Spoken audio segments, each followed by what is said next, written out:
Hi நண்பா! Welcome to jobs for Tamil YouTube channel. இன்னைக்கு நம்ம இந்த வீடியோல எத பத்தி பார்க்க போறோம்னு பார்த்தீங்கன்னா, இந்திய அரசாங்கத்தின் ஜவுளித்துறை அமைச்சகத்துக்கு கீழ இயங்கக்கூடிய டெக்ஸ்டைல்ஸ் கமிட்டி அப்படிங்கிற நிறுவனத்திலிருந்து ஒரு ஜாப் நோட்டிஃபிகேஷன் வந்திருக்கு. அத பத்தின ஃபுல் டீட்டெயில்ஸா இந்த வீடியோல பார்க்க போறோம். அந்த ஜாப் வேக்கன்சி எப்படி அப்ளை பண்றது? அதுக்கு மினிமம் எலிஜிபிலிட்டி என்ன? அதுக்கான சேலரி என்ன? இந்த ஃபுல் டீட்டெயில்ஸ் இந்த வீடியோவுல பார்க்கலாம் வாங்க. வீடியோக்குள்ள போறதுக்கு முன்னாடி நம்ம சேனல நீங்க இப்ப தான் ஃபர்ஸ்ட் டைம் விசிட் பண்றீங்கன்னா, இந்த வீடியோவுக்கு கீழ இருக்க ரெட் கலர் சப்ஸ்கிரைப் பட்டன கிளிக் பண்ணி நம்ம சேனல சப்ஸ்கிரைப் பண்ணிக்கோங்க. கூடவே வர ரெட் பெல் சிம்பல கிளிக் பண்ணி ஆல் நோட்டிஃபிகேஷன் எனேபிள் பண்ணிக்கங்க. அப்பதான் நாம போடுற வீடியோஸ் உடனுக்குடன் உங்களுக்கு நோட்டிஃபிகேஷன் வரும். வாங்க வீடியோக்குள்ள போகலாம். இப்ப நம்ம ஓப்பன் பண்ணியிருக்கிறது பார்த்தீங்கன்னா, இந்திய ஜவுளித்துறை அமைச்சகத்திற்கான அஃபிஷியல் வெப்சைட். இந்த வெப்சைட்க்கான லிங்க் வந்து நம்ம இந்த வீடியோவுக்கு கீழ இருக்க டிஸ்கிரிப்ஷன் பாக்ஸ்ல குடுத்துருக்கேன். செக் பண்ணி பாருங்க. ஃபர்ஸ்ட் வந்து என்ன போஸ்ட் கேட்டிருக்காங்கன்னு பார்த்தீங்கன்னா, டெக்ஸ்டைல் டெஸ்டிங் அதுக்கான வேக்கன்சி இருக்கு அப்படின்னு சொல்லியிருக்காங்க. இத பொறுத்தளவு வந்து இது வந்து பெர்மனன்ட் ஜாப் கிடையாது. 3 இயர் கான்ட்ராக்ட் பீரியட்ல தான் இந்த ஜாப்க்கு வந்து ஆள் எடுக்குறாங்க. சேலரி பார்த்தீங்கன்னா, மந்த்லி வந்து 26,000 ஃபர்ஸ்ட் இயர் 26,000ம் அதுக்கப்புறம் 3 இயர்ஸ் அடுத்த 3 இயர்ஸ்க்கு 1 வருஷத்துக்கு 3% இன்கிரிமெண்ட் குடுப்போம் அப்படின்னு சொல்லியிருக்காங்க. இந்த ஜாப பொறுத்தளவுக்கு இதில செலக்ட் ஆகுறவங்களுக்கு அவங்களே ட்ரெய்னிங்கும் குடுத்து, வேலையும் குடுக்குறேன்னு சொல்லியிருக்காங்க. இது ஒரு சூப்பரான ஆப்பர்ச்சுனிட்டி. ஸோ யாரெல்லாம் எலிஜிபிளா இருக்கீங்க, உங்களுக்கு இந்த ஜாப் ஓகேன்னு தோன்றவங்களுக்கு கண்டிப்பா அந்த ஜாப்க்கு அப்ளை பண்ணுங்க. டோட்டல் எத்தன வேக்கன்சி இருக்குன்னு பார்த்தீங்கன்னா, டோட்டல் 40 வேக்கன்சி இருக்கு அப்படின்னு சொல்லியிருக்காங்க.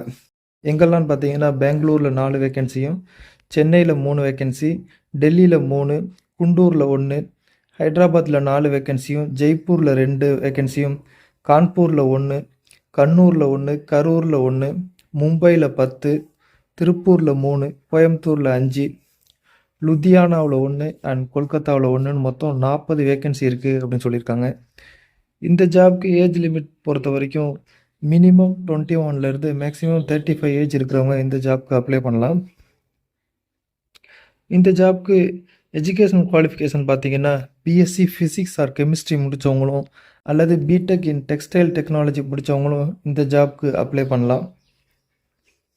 இந்த ஜாப்க்கான ஏஜ் லிமிட் நம்ம முன்னாடியே சொன்னது மாரி 21 டூ 35 மேக்ஸிமம் வந்து ஏஜ் லிமிட் குடுத்துருக்காங்க.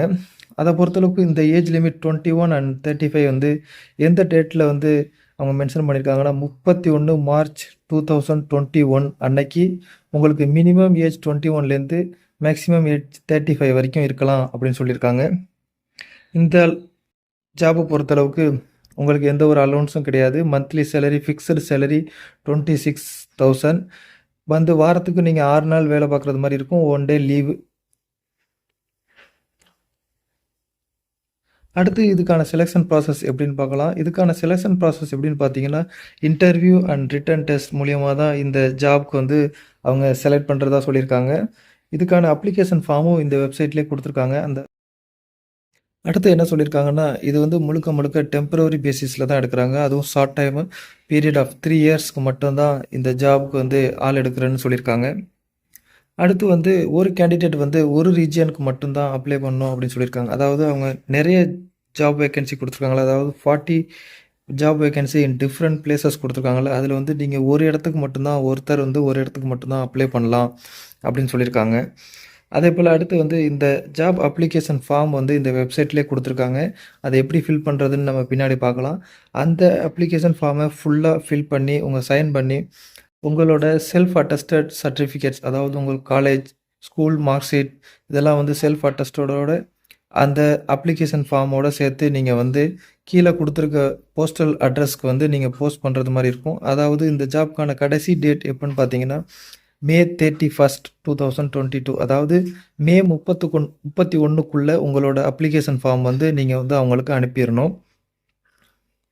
அதுக்கான அட்ரஸ் பார்த்தீங்கன்னா, அவங்களே கிளியரா மென்ஷன் பண்ணியிருக்காங்க. இப்போ நீங்க வந்து மும்பைல வந்து நீங்க அப்ளை பண்றீங்க அப்படின்னா, நீங்க இதில வந்து மும்பைக்கு உரிய அட்ரஸ்ல வந்து நீங்க அந்த அப்ளிகேஷன வந்து நீங்க சென்ட் பண்றது மாரி இருக்கும். அதேபோல சென்னைய பொறுத்தளவு நீங்க சென்னையில அப்ளை பண்றீங்கன்னா, இந்த சென்னை அட்ரஸ்க்கு அனுப்புறது மாரி இருக்கும்.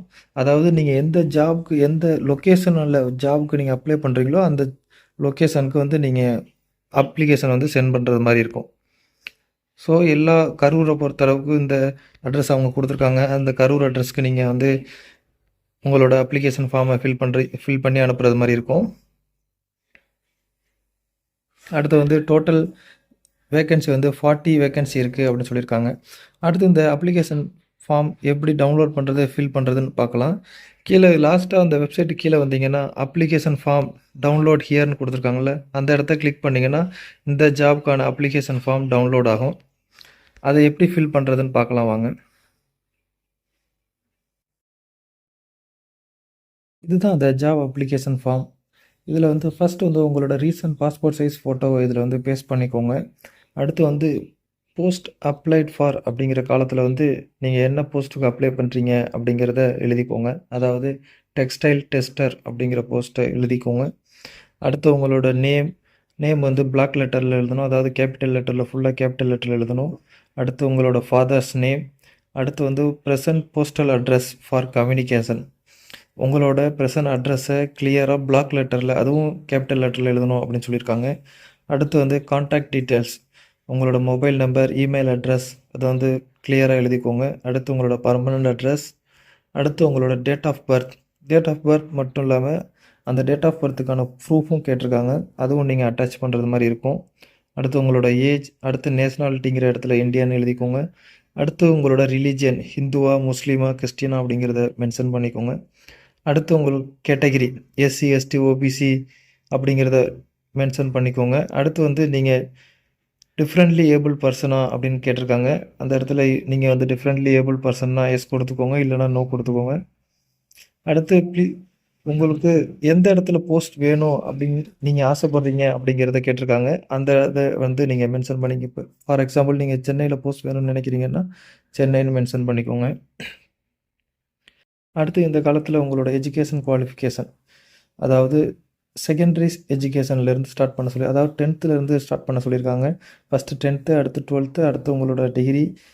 இதை வந்து ஃபுல் டீட்டெயில்ஸ், உங்களோட எந்த யூனிவர்சிட்டியில் படிச்சிங்க, எந்த வருஷம் பாஸ் பண்ணீங்க, எவ்வளோ பர்சன்டேஜ் ஆஃப் மார்க் எல்லாத்தையும் வந்து கிளியராக மென்ஷன் பண்ணிக்கோங்க. அடுத்து உங்களுக்கு எதுவும் எக்ஸ்பீரியன்ஸ் இருந்துச்சுனாலும் அதையும் வந்து இந்த இதில் கிளியராக எந்த கம்பெனியில் ஒர்க் பண்ணீங்க, எந்த பீரியடில் ஒர்க் பண்ணீங்க, லாஸ்ட் சேலரி என்ன அப்படிங்கிற ஃபுல் டீட்டெயில்ஸையும் இதில் மென்ஷன் பண்ணிக்கோங்க. அடுத்து உங்களோட டேட் அண்ட் பிளேஸ் மென்ஷன் பண்ணிவிட்டு நீங்கள் சைன் பண்ணி உங்கள் சர்டிஃபிகேட்ஸ், அதாவது உங்களோட 10th, 12th mark sheet, certificate, அதே போல் காலேஜோட மார்க் ஷீட், காலேஜ் சர்டிஃபிகேட் எல்லாத்துலேயும் செல்ஃப் அட்டஸ்டட், அதாவது நீங்கள் சைன் பண்ணி இந்த அப்ளிகேஷன் ஃபார்மோட மேலே அவங்க கொடுத்துருக்க அட்ரஸ்க்கு உடனே போஸ்டல் பண்ணுங்கள்.